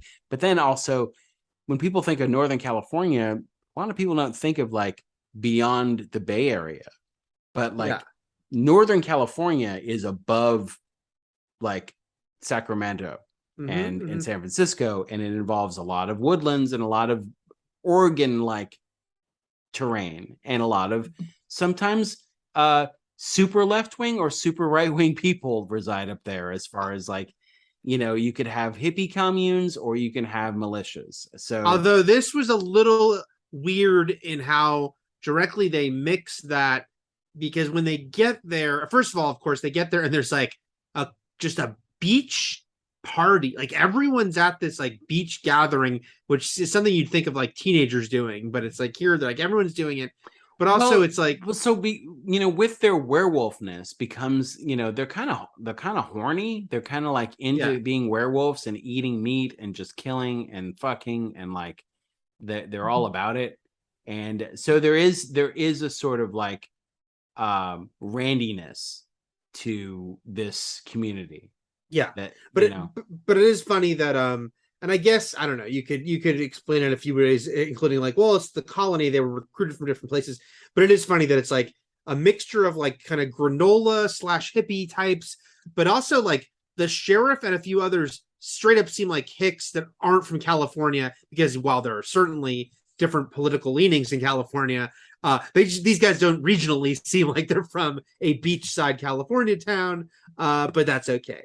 Slim Pickens, the famous and wonderfully named Slim Pickens, most famous for riding a missile at the end of Dr. Strangelove, but he's in a million movies, playing the sheriff. And then also Noble Willingham from Texas, who I always think of Last Boy Scout, the villain in Last Boy Scout when I think of him, but who was also in City Slickers and a lot of stuff, movies throughout the 70s, 80s, and 90s. And then, including Walker Texas Ranger. He had a recurring role. Okay. Walker, and then I Texas mentioned earlier that Earl, the guy who threatens to burn himself, and they say, "Oh, that's Earl. Just does that all the time." John Carradine, who I looked. I mean, I know there's a million Carradines, but I was like, "Oh, this is their dad. He is the dad of David, Keith, and Robert, and others, but those are the famous ones, the most famous ones." So he is, everyone's Papa Carradine is this. And then Margie Impert, who I don't know from anything, as Donna. Who's don't read names we don't know. I'm just going to read all the people. Okay. No, They're on the beach and we meet these new characters and including Marcia Quist. Marcia, who looks like she's dressed like straight up sorceress. Yeah, she looks like she is a witch from a movie Conan. From 1976, an Italian witch movie. Yes. And she has come in here and she like is also to the point that it's very funny that what Bill is like just like getting some soda next to her and like seemingly not really noticing that she's dressed the way she is as she starts talking to him. And diagnosed as a nymphomaniac, which was a term thrown around quite a bit in this era. It would go on to become something more quaint, like sex addict or something like that. But nymphomaniac. The girl just had sexual agency. Anyway, and this is also where they very strongly establish that Bill is a vegetarian, or he actually says mostly vegetarian. But which I thought, okay, 1981, this would feel very LA. It would feel it would be as LA as like sushi, you know, right. He's very LA. Of course, I also realized, he has to become a werewolf because that's why it's in there. You know, it's like established that he doesn't eat meat because guess what? Later on, he's gonna want some meat. But also broccoli. Look, they can eat vegetables too. Sure. And then at this point, so we're meeting all these people up there and characters who by the end just reveal themselves to be werewolves. And who's Marcia's brother is TC, who's like the creepster. He is the creepster. He seems the most like Eddie the Mangler. Donna, played by an actress I won't name because you'll get mad at me, also talks to Karen about how the place is great and they become fast friends. And she's also like, I tried everything. I tried like this therapy. I tried primal screening. Scientology. I tried Scientology. Eric, how does she get out of that? But this was a very like I was even thinking about in Airplane. It's one of the funny bits of like when they're walking through the airport when he fights off all the people offering things and Scientology. Like at the time, Scientology it was a new thing. It was a new thing, and so it didn't have the scary stuff that people think about. We didn't even start getting like Dianetics book commercials at this point. This was still early on. And then we get sort of what's become a sort of a hallmark of werewolf movies are the dead animals discovered first, like the dead cow being discovered, and there's wolf howls everywhere. So this thing, and at one night she thinks she hears, something going on outside. She goes to check on it. We feel things are closing in on them. We don't know what the actual turn of the movie is yet. We know werewolves are involved. We knew Eddie was one, but who else is one? If the doctor sent her here, surely he had to be one. Who knows? But at this point, Karen and Bill are just kind of, making do and trying to have a good time. Bill even goes hunting, kills a bunch of rabbits, and this is when he's led to Marcia's cabin. Now, at the same time, Terry and Chris are back in Los Angeles, and they go to this occult bookstore. It's also for adults, I guess. Sure. And talk to Dr. Dick Miller, books now. Yeah. And they read a book called Warlocks, Werewolves, and Demons. Now, let's talk about the rules. The Howling Wolves don't require the full moon. That was a big. That was. I said to Trish, these werewolves are out during the day. She wasn't watching the movie with me. They're out there just free wolfing it in the daylight. But I think in front of God and everyone. Yeah. During the cycle of the full moon, right? They can change anytime they want. But then, so this is when we start talking about like established rules and movies picking and choosing what they want to work for the plot, but then also having to verbalize that. But So, vampire like, movies do this very famously. We Yeah. joke about this a lot. But Forget everything you here- know. Yeah. Here, he's like, yeah, silver bullets, sure, but wounds, that's bullshit. It's kind of weird because it's like what Dick Miller considers to be like, crazy talk. It's also very funny because 3 years later, Dick Miller will be the character in Gremlins who knows about Gremlins. Yeah. So it's like, yeah, Joe Dante liked him in this role. So there a lot of what he's describing about them is vampire-like, which is to say they can change whenever they want. Silver bullets, but also fire are the only thing that they can kill them. If they lose a limb, they can regenerate. Yeah. And heal. And if you don't kill them right, they come back to life. So there's elements there that feel vampire-like, which is to say, previously, I think if you shot a werewolf with, sorry, I had to cough. If you shot a werewolf with a regular bullet, the werewolf would just keep coming at you. In this case, it takes them down. They kind of killed Eddie, but he came back to life, which feels more vampiric. Anyway, as well as the growing back of limbs, because at the end, because TC is actually the wolf that got his arm chopped off with an axe, and at the end you can see he's growing his stump is growing it back as he's talking to Karen at the end. Then we get Karen and Chris. This is when they're watching the Wolfman, and then we go back. Okay, so the whole Marcia scene. Marcia, Bill takes the rabbits to Marcia, and because she's an nymphomaniac, she just goes up and kisses him. He leaves, but then as he's returning back to his cabin in the woods, he is attacked by they're not giving us the werewolf reveal yet, but attacked by a monster and bitten. And I yelled, there's a couple good jump scares in this movie, and this was a decent one. I yelled, "Oh shit," when the wolf first attacked. There's a better one later. And then basically he's healing up from that, and he eats meat now. So yeah. Yes. But after the attack is when Karen places a call to Terry. Again, I assume that they were work friends, but apparently Terry and Karen are such good friends that she was able to call her and get her to come up to the colony. They're such good friends that Karen says, "Hello, good friend," when she sees her. Again, all of this was in the original movie that just involved Karen and her stalker before it became a werewolf movie. And Terry goes up, sadly forgets to make a meal with vegetables because Bill was there, but Bill's like, "That's all right, I got meat now." And he's chowing down on that rib. He is. He's super hungry. And then Bill refuses to have sex with her, and then she gives him the cold shoulder, and she's like, "How does it feel?"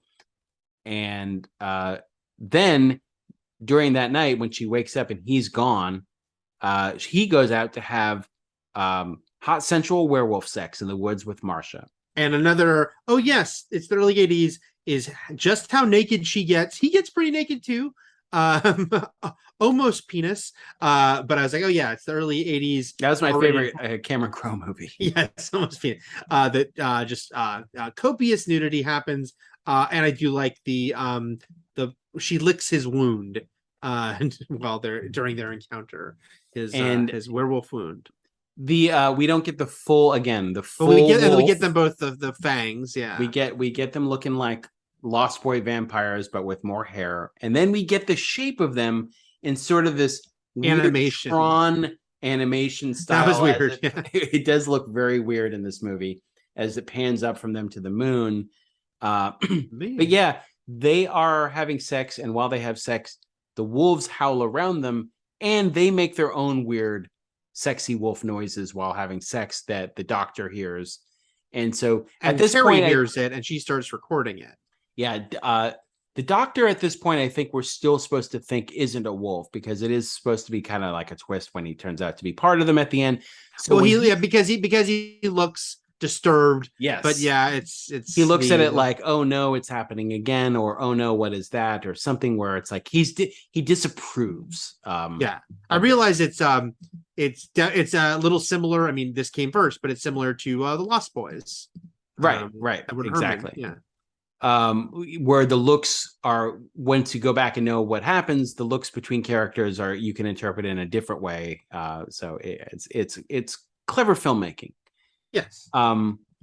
Then so mid movie, and I have to say, I do wish at the end of this movie, Christopher kills like all of them. This guy who like isn't even like a main It's character really in the movie, weird how Chris comes in and just shoots them down one by one and then burns them alive. And it's just like Terminator Christopher, and he lives through this whole movie. It's a very odd choice. So I do wish that Karen was able to sort of escape of her own accord, like shoot a few herself, or just Christopher gets killed. She's definitely just kind of screaming, and does she kill Bill? But after she's bit, and like she does, but Terry, middle of this movie, becomes sort of like the final girl character before she's obviously killed. But she fights back a lot more. One big wolf attack when TC goes after her, and she's the one who stalks and hides and gets jumped out at, and this is where a great jump scare, I thought, because when she's backing up and like the wall or door behind her explodes. And yes, fun stuff where she cuts off the arm, but the fingers keep moving and the hands bubbling, and I think the hand turns human too. Yes, I think it does. It turns does. And it's daytime. It's the fact that it's daytime. It's a great, just because at this point, werewolf movies been around for 40 plus years, so people would not expect. I didn't expect it in 2022. The werewolf attack during the bright sunlight day. So this sequence I thought was really good. But it is interesting that Terry and Christopher become the action heroes of this movie, different ways. But and that Karen is sort of, I don't know. I wish she wasn't as passive through most of this movie as she is.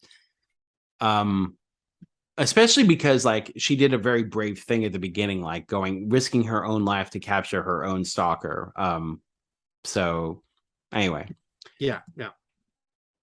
What's next? Okay, so Terry basically goes to escape, and at this point, calls to Christopher. No. Karen calls Christopher at that point, but who does she call? I'm getting the Terry thing. Okay, it all starts when Terry recognizes the painting, and then she basically gets called by voices in the woods to go to the cabin. She chops his arm off and escapes and stuff like that. But then, she's the one who calls Christopher. She tells him about the colony, and she says, I think the doc is a part of this. And then Karen is still back at home, and when Bill comes home and she sees the scratches on his back, he says an interesting thing to her where he's like, you don't know what it's like. And she leaves the room, which is almost like, you don't know what it's like to be a werewolf. You don't know what it's like to be consumed with this need, this hunger, this desire, or something like that. And they don't really let it finish that conversation. So Bill kind of also disappears from the movie once he becomes a werewolf, and only shows up at the end as a corpse. So it would have been more interesting to get his plight, because he's the new werewolf, and he's in that moment trying to explain his feelings to Karen, and she wasn't hearing it. But then Terry gets killed by, while she's looking through files and stuff, she gets killed by a totally different looking werewolf who looks like an actual sort of stand up, long snooted wolf.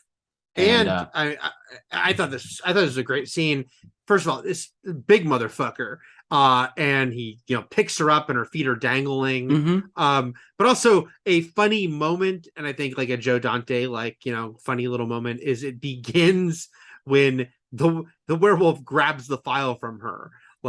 She's going through these files and she's holding one, and the wolf hand grabs a file from her and then knocks her down. But then it becomes really intense when he picks her up, and she's so wee and he's so huge. Well, let's think about this. Something this movie also may break the werewolf rules on is I don't think that they black out when they become werewolves. So that's another thing, which is I think when they're wolves, they remember everything. Yes, If this guy is, Eddie's smart enough to like grab the file, he's like, "You're not getting out of here with evidence." Right. This is an right. actual smart werewolf. Right. So Smart and wolves. yeah, and like, and later TC is like, "You took, your friend cut off my hand," so he knew. So they're Yes. all very conscious. This is not like getting blackout drunk werewolf murders. Right. I think it's like it is more of a vampire approach where it like darkens you. You want meat, you want to feed, but you are keeping an awareness, like about what you're doing and what's happening. And then it becomes Karen's story once Terry is killed, and she discovers Karen dead. And at this point, Chris is running up. He basically runs out of the occult bookshop with all the silver bullets that he'll use to kill everyone at the end. And Karen, though, tries to call Slim Pickets, the cop, and he's eating cold chili out of a can. Wolf chili, by the way. Wolf chili's in several scenes, yes. And but then basically gets confronted by Eddie, who now we know is Eddie, who has lived. We skipped over the scene where John Sayles was the mortician, and Eddie was gone from his morgue slot and escaped. Yes, but there's many cameos in this movie. The one I clocked immediately is Roger Corman, who gave Dante his start, has the man outside the phone booth at the beginning when she's like, I don't know what this guy's doing outside the phone booth. And it turns out he's just. And that explains why the camera lingers on him way too long when he's making his call. Yes. I'm like, all right. Is he who we're supposed to be following? Nope, it's just someone he's thanking for his career. And again, this isn't like a slight on the movie, but it is funny. The transformation, Eddie's transformation is huge. The pulsating face that was used, the growing claws and the ears, and they also do like the face growing forward and stuff. It's all really fucking cool.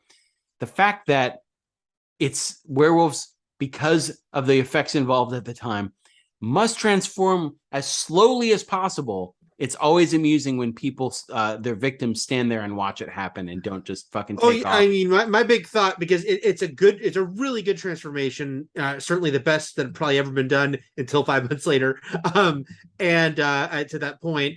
But I did think she could have thrown that acid on him. No, while he's changing, it probably would have messed him up more. That made it even a little funnier that she waited for him to. It's like, are you done yet? Yeah, right in your face. Like, she threw it right There's at him. acid. It's boiling acid. That it also reminded me of the Mel Gibson SNL sketch Johnny Acid, which is the Wild West gunslinger who only throws acid in people's faces. Oh my god, I'd forgotten about and Johnny it just Acid. horrifies everyed. It's like, oh, that's so much worse than shooting, and they're like, why acid? It's so bad. I had forgotten about that. Anyway, yeah, it takes such a long time, and I guess they cut back to Dee Wallace every once in a while, and I get that she's terrified. She's absolutely the idea is she's paralyzed with fear, but it also is funny that like you feel like it's such an involved transformation that she could have like taken an exit so early, and this guy wouldn't have even noticed. Right. He's like, I got 5 more stages. He's like, wait a minute. Oh man, okay, I gotta do. You're missing the coolest part. Yeah, this is so cool. They spent so much money on this. And then basically, I skipped too far ahead. Okay, so she's running now, but then she gets in her car, but she's captured by, and this is when we learn everyone's in on it, and they take her into the barn. And this is when we learn the gift. The idea of them accepting. And then they all turn on the dock. So she sees Terry's body. I assume that's Terry, right, on the table.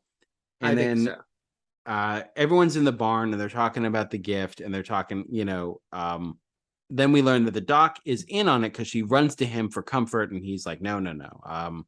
But he's been trying to convince them that they need to hide in plain sight, and they're not they're not ready to exist in the modern world. Times have changed, and we haven't.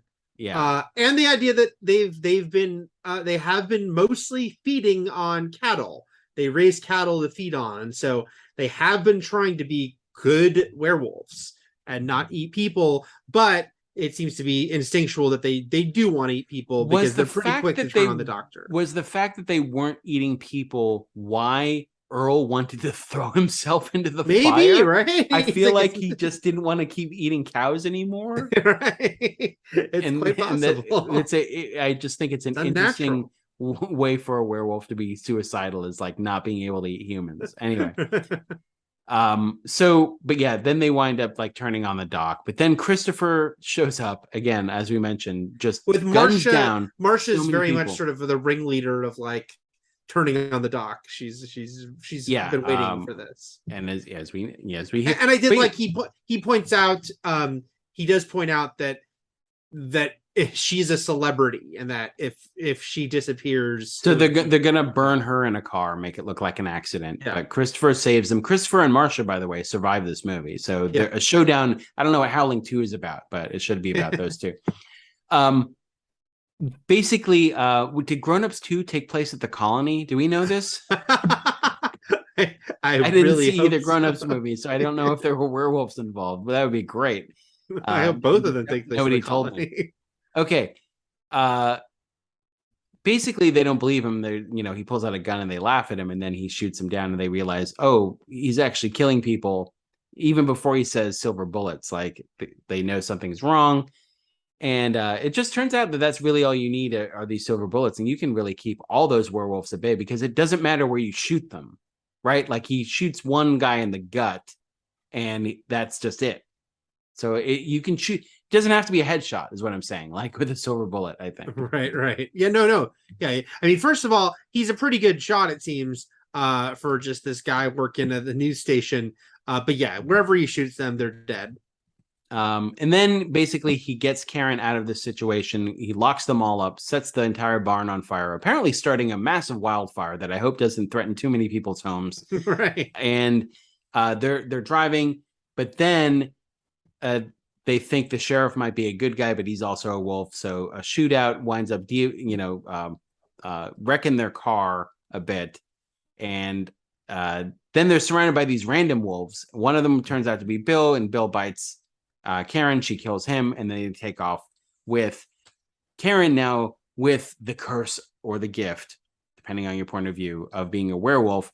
And the end of this movie felt like the Carpenter moment. It felt very, I'm going to reveal something to the world, but then having people react in sort of the tongue-in-cheek way that they do to this, because it's done dramatically in the moment. And then he has to get up and shoot her live on camera, and she's like crying. Which I wasn't clear if she knew he was going to do that or not. If this was that's true. I think it could go either way. Yeah. Maybe she just didn't want to live like that, and she's like, "Yeah, I'm going to do this, and you kill me." Or did Chris make that decision? Or he's like, "Well, he's now killed like 12 werewolves. He's a werewolf killer by nature. He got a taste for it. He's done that more than he's done anything else in his life. So." Also, he loves it. So just, sure. If you love what you do, you never work a day in your life, right? And her wolf version, by the way, looks like a cute Cocker Spaniel. I know, she's got a little nose. How does she get away with not having the actual wolf face? She's got a Chewbacca face. And then we get the basically the peanut gallery watching it. Well, but first we get the gag of Kevin McCarthy yelling, cut away, and it cutting to a dog food commercial. Mm-hmm. That's the first gag. And then we get the bar. We get the little kids saying, like, basically first saying that's right. The newsman turned into a werewolf on TV. And then we get the dog food, and then we get the person at the bar saying, like, amazing what they can do with special effects. But then the one guy at the bar saying, like, realizing that it was true, but being very matter of fact about it. He's like, she turned into a werewolf. It's real. Turned into a werewolf and they shot her. Yes. So even the guy who believes it, it's just, it's no big deal. It's just right. Water off a duck's back, as the kids say. Okay, and then it basically. But Marsha lives. But Marsha lives and orders a rare burger, and then it Police Squad freeze frames on that burger. It doesn't freeze frame. It doesn't. I know. We see the burger cook. No, in fact, my only complaint about the closing credits in 2022 is that they cooked that burger too long. Marsha won't want that burger. She won't. I mean, is that actually Marsha's burger? Honestly. Also, a little S&P on there, a little seasoning. Are they just throwing the meat like that? I don't know. I don't think I'd like a burger from that establishment. You mentioned earlier the name Rob Bottin, who did the most of the effects on this. A year later would do The Thing, which is like his sort of masterpiece as far as like holy shit makeup effects. But he did great makeup effects in this. This movie was a mixture of stuff because there was some stop motion. In fact, there was one other funny stop motion shot. There was as they of drove the trio off. Yeah. of wolves. Yeah, when they drive away. But most of it was Bottin doing very good work. Fascinating to see in the closing credits, though, Matt. Rick Baker was a consultant on this because Rick Baker, of course, was the primary guy on American Werewolf in London. Well, he started on this and then went off to do American Werewolf. Oh, is that what happened? Okay. Yeah. He started and then he went off to do. He left. It says he left the production to work with John Landis. So yeah. Okay. But yeah, wolfing all over the place. Just two of the top, effects guys ever doing some pretty awesome werewolf transformations in the same year. And one of the things is like I think you could argue. I think that I don't know. An American Werewolf in London, obviously we'll talk about that next week. It's always going to be a classic and always a go-to for practical effects. And I think what sells that more than this transformation, which is, you could argue equally as impressive if you want to. I think it's people always tip their hat toward American Werewolf in London, is that American Werewolf in London is very much a curse movie. This is a gift movie. That's a curse movie. And basically that transformation, we'll get to next week, is painful and traumatizing to this guy. And so that's a big part of it, is the performance as well, in tandem with the effects. Right. And why it makes that scene so effective. Right. What's but that? Eddie's just having the time of his life. Eddie's like, hey, get a load of me. I'm Eddie the werewolf guy. And maybe she should have used that opportunity to run, but she did not. And and also, by the way, just almost a commentary on how long that transformation takes when Christopher, because Eddie's the first guy Christopher kills. Eddie confronts him. He's all scarred from acid and stuff. Christopher's holding the gun on him. He starts to change. But is Christopher going to stand there and wait for the final wolf 5 minutes later? No, he just shoots him in the neck right away. It's like, oh, if only werewolf transformation was quicker. I'm glad you mentioned that though, because I really liked his look when he comes back all shirtless and mangled, except for they put some weird green goo around his mouth, and I didn't quite know why that was there. But otherwise, I thought he looked pretty cool with the acid face Eddie, which is my favorite action figure. David Naughton, that's the actor from next week's movie. I couldn't remember the name. Okay. All right, that was The Howling. I quite enjoyed this movie. Two Men on Vacation. Two Men Not on Vacation. This is a very enjoyable movie. I think it holds up. It is funny that there's 7 sequels. But also it's it definitely feels, because Gremlins is one of my favorite movies. Gremlins is just an all-time classic to me. And yeah, you can see, Joe Dante with this movie. This is a stepping stone movie because he's leaving Corman World behind for bigger movie here, but he still hasn't quite figured it all out. And tonally, this is it definitely is putting a foot into the comedy aspects that Gremlins would embrace more. But Gremlins embrace it in a very dark, macabre way, because Gremlins is a movie where people are being killed on Christmas Eve, but it's very funny and very fun in its wickedness.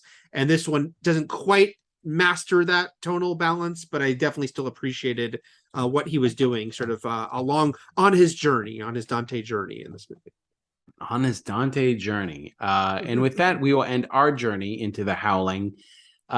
Before we wrap it up, how long did those sequels last? Was it only in the 80s? Did they go into the 90s? When was the last Howling movie? Let's look. I'm looking at this page for the franchise right now. Howling Reborn was the 8th one, and it was in 2011. There was a big break. 11. There was a giant break. They were pumping them out through the 80s, and then the last one was in 95, and then 2011 was the last one. So there was just someone got the title in 2011. Who was in Howling Reborn? The one person whose name I instantly recognize is Landon Liberoin. I'm not sure if I'm saying it right. Who is the other guy from Hemlock Grove? Is Bill Skarsgård and him who starred in that? This would have been when Hemlock Grove was almost on, right? Like it was almost on the air. So he it went probably from one, did it right werewolf, before. Yeah. Yes, he did it right before. And it is funny that he did this werewolf thing right before. I moderated some panels with both those guys with Hemlock Grove. And then we should say that in 2020, Andy Muschietti, director of the It movies and The Flash, was hired to do a remake for Netflix that still hasn't come to fruition. But that was 2 years ago. It still could happen. Ivana Milicevic was in it from Banshee and the 100. Okay. Yes, she was. She was in he's talking about 2011 movie she was in. Yeah. But we'll see. Howling Reborn. Yeah, but we'll see if this new remake happens for Netflix. That was announced a couple years now ago. I just want to, me and actors. Who is in Howling 2? Wait, the novel. Well, the Howling is based on a book. It is based on a book. Was there sequels to the books? Yes, there was. Yes. The Howling 2, which is the only one I've seen, is about the main character is the brother of Karen, played by Reb Brown, who played Captain America in the 1970s TV movie. Christopher Lee is in it. Christopher Lee is in it, and so is Sybil Danning, who was in Halloween, another person in Rob Zombie's Halloween, who did a lot of horror movies. And The Howling 2, do you not know why The Howling 2 is infamous for its closing credits, Matt? Is it more meat? No, because the closing credits of The Howling 2 have like a punk band playing a pretty cool song intermixed with scenes what we've seen from the movie, but they keep playing over and over again the moment where Sybil Danning tears her shirt off and shows her boobs. And it's played over and over again while this punk song is playing in the closing credits of Howling 2. So what you're saying is the best closing credits ever. It's a memorable closing credits, I'll say that much. I will say that because it was 87 when I have more of an active memory of going to the movies and movie posters, I do remember the Howling 3 being I remember the poster for that movie being around. Other than that, I have no concept of these Howling. And I have no idea after the second one. I have no idea if it doesn't look like it. I'm glancing at these plot descriptions. It feels like only the second tried to have a connection to the first one. And after that, they were just werewolf movies, that used the title. All right. That was the Howling, everyone. I hope you were able to watch it easily. This was a little bit of a trapeze act trying to get it to screen without paying for it. So yeah, please don't buy the Howling if you don't want to. But it's good. It's good. You know what? Buy it. It's a good movie. Support cinema. Support werewolf cinema. Support Joe Dante. And until next time, everything is possible, but nothing is real. And Shockman. Oh, Shockman. We did a little wolf. Shockman!